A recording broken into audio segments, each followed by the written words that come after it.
Hi everyone, and welcome to the Fishhead Creations podcast, where I pull out one of my interesting knitting projects all the time and talk you through the details. As you hopefully can see, it's brighter because I've got one of those funny little selfie lights, so I'm staring at the camera through a bright illuminated LED ring. If it's glaring on my glasses, I'm sorry. If I get irritated by it and look anywhere else, I'm also sorry. I have to get used to it. But I do hope it does something against all the gloomy darkness in here. And it does give you a better view of what I'm knitting and I'm talking about. Thank you also to those of you who gave me some feedback on the lens I used last time. I will try to stick to it. I'm not sure how well it will work out, but we will try. We also got a visitor again. It was very interesting in my new light. So yeah, we have some cat content today. I will try and talk about him in the end, because last week we talked about Solveig, who's coming from the other side and investigating what's going on. And this week it's Lokis time. But before that, let's talk about knitting, shall we? So I've shown this garment many times before. It's my own design. I call it Toil and Trouble because of the witches in Macbeth. I have no idea how high I should hold it, so I'll just show it around. Yeah, as you can see, it's a tweedy fingering weight, by the way, garment. It has witches on the brooms in the forest along the yoke.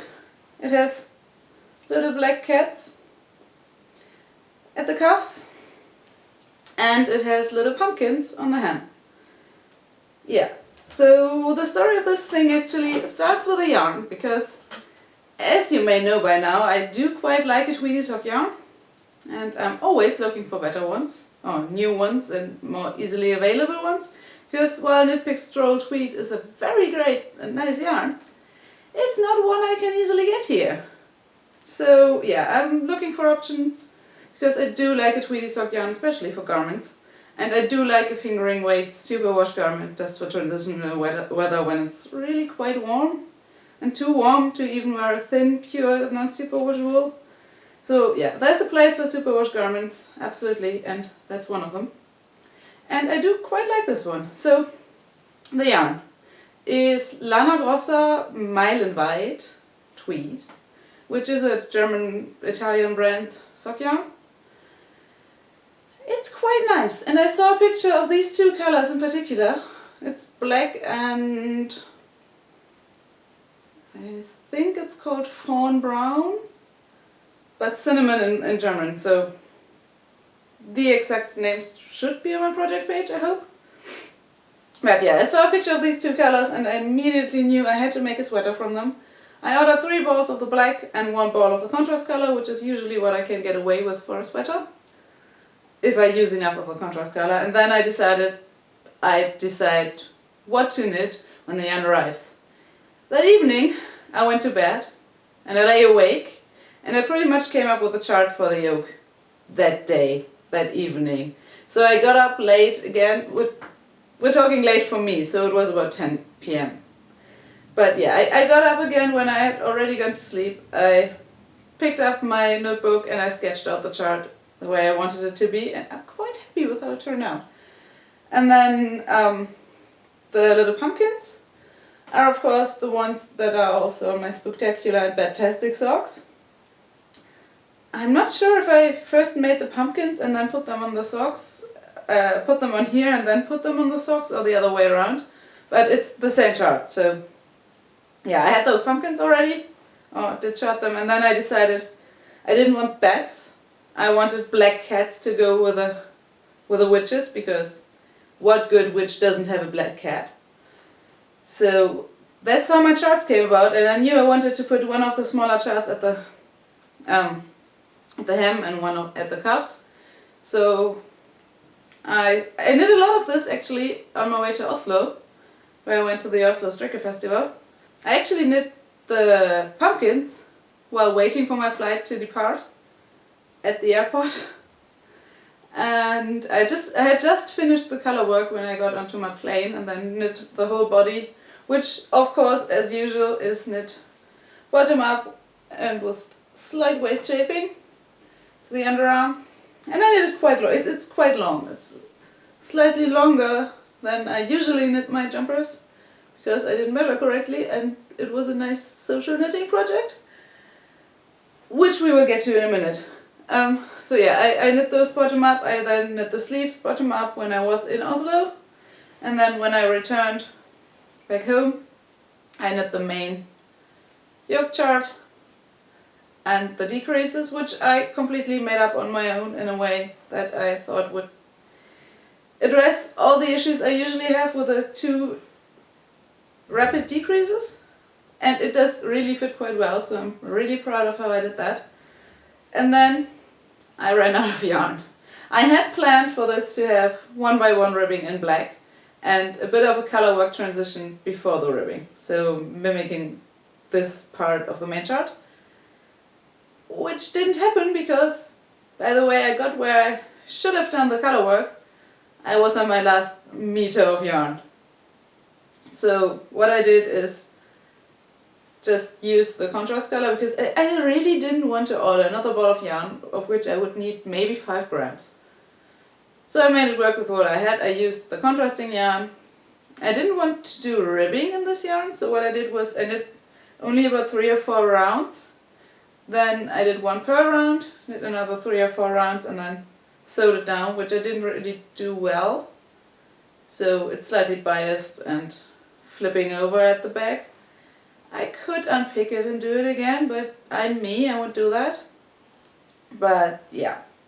Except from the neckline, I really think it does fit really well.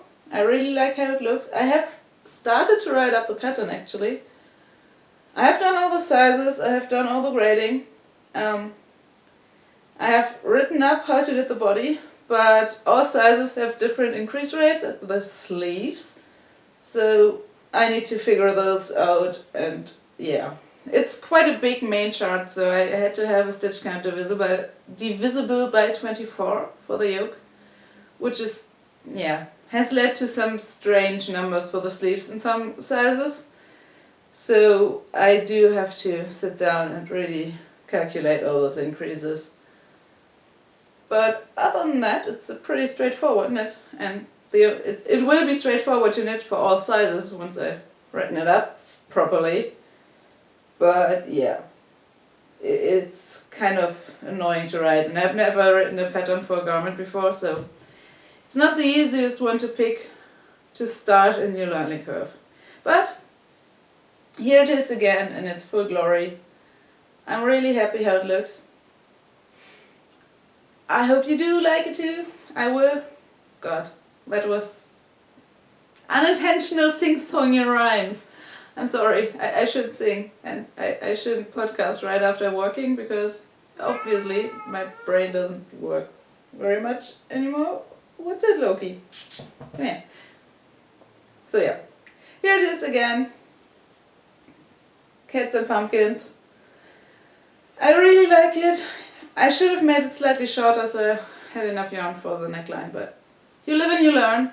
I still know I can even get quite a long garment out of my 3 skeins of main color, and I have a go-to decrease rate that I can work on for the yoke, which is a good start. So yeah,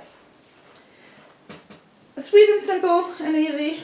It's for those who might be wondering, is it at a 24 stitch gauge?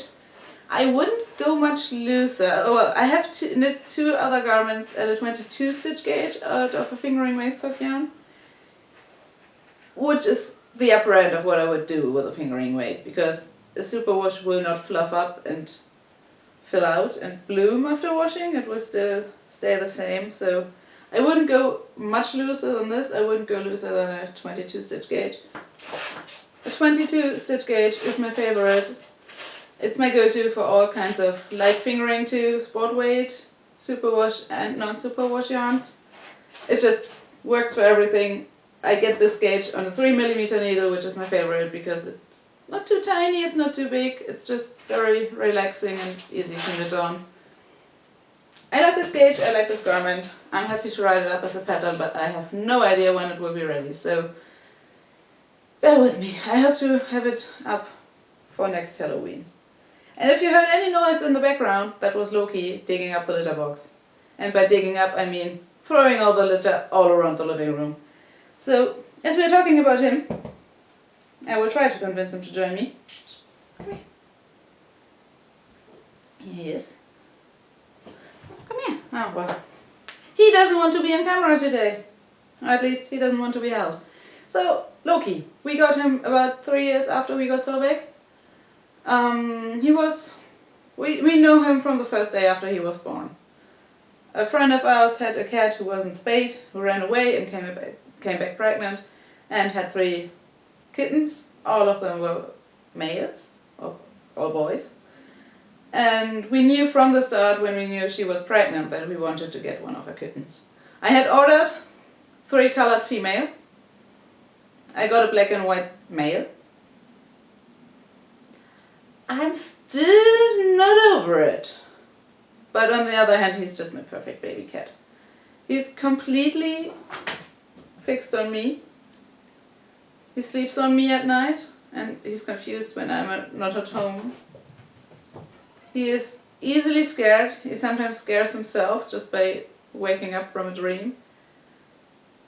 But whenever there's just us at home, whom he knows, he's annoying. He talks a lot. He's always up to nonsense. He's also a very, very friendly and careful cat. He always retracts his claws. Even when he's trying to climb a tree, which he tried when they were outside for a few months, which doesn't work, let me tell you. It does not work to climb a tree without claws when you're a cat. It just doesn't. He's very active, he's very athletic. He does well with being an indoor cat, but I think he would be much happier if he could go outside. He's a very good hunter. And yeah, I hope one day we will live in a place where it will be possible for us to let him go outside, but not yet. He's 7.5 years old now. We've had him since he was 3.5 months old. He was so tiny. So tiny. He fit in my hand. And the first time anyone ever saw him open his eyes was me when he was on my hand, which I think is what bonded him to me so much. Yeah, what else? He's very different from his 2 brothers. They are both a lot taller than him and heavier, and just completely different. And cats can have different fathers for the kittens in one litter, so we suspect that he has a different father than the other 2. And also he's much more similar to the mother than the other 2. So maybe it's just her genes coming through in him, maybe it's a different father, we don't know. But yeah, he's very different from his brothers, and I think he's better. One of his brothers is completely black, the other is a grey tabby. The mother was grey tabby as well, and that's all we know. That's what you get when a cat comes back home pregnant after running away. He was pretty much raised by his mother and a few dogs, so he's basically a dog most of the time. Yeah, I know. There's not much else to say about him. Overall, both cats have been healthy over the years we've had them, but Loki's stomach is easily upset, so no extra treats for him. Coconut oil works, but that's the only thing he's allowed to have. Yeah, I think I'll stop here, because if I start talking about my cats, I never stop, and I should. So, short and sweet this time, because there's really not much to say about a pattern. I cannot go on a pattern rant. I'm sure next time will be another project where I can talk about the pattern. This time, sorry, it's short. I know half my episodes consist of rants about badly written patterns. I'm sorry to disappoint this time. I'll try to make it a better pattern than those I usually complain about. And I will eventually call for test knitters, so if you're interested in knitting this one, keep an eye out for that. I will do that over on Instagram. Until then, oh yeah, the giveaway. I almost forgot about that one. There were only 4 entries, but thank you all so much for taking part. And I will just randomly draw a winner later today and contact you on Ravelry. I completely forgot I wanted to do that before the podcast, but thank you for those who did post some questions in the giveaway thread. I will go through all of them, I promise. And I will contact the winner on Ravelry directly just to make it easier for both of us, and then try to get the prize out as soon as possible. Yeah, that's it for it, I think. So thank you so much for watching. You will find links to my designs, my Ravelry, my Instagram, everything, which I forgot to mention in the beginning, but you know that by now.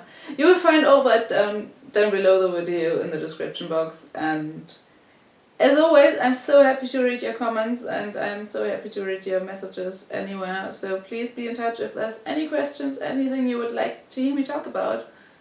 And yeah, until then, thank you for watching, and I will see you next time. Bye!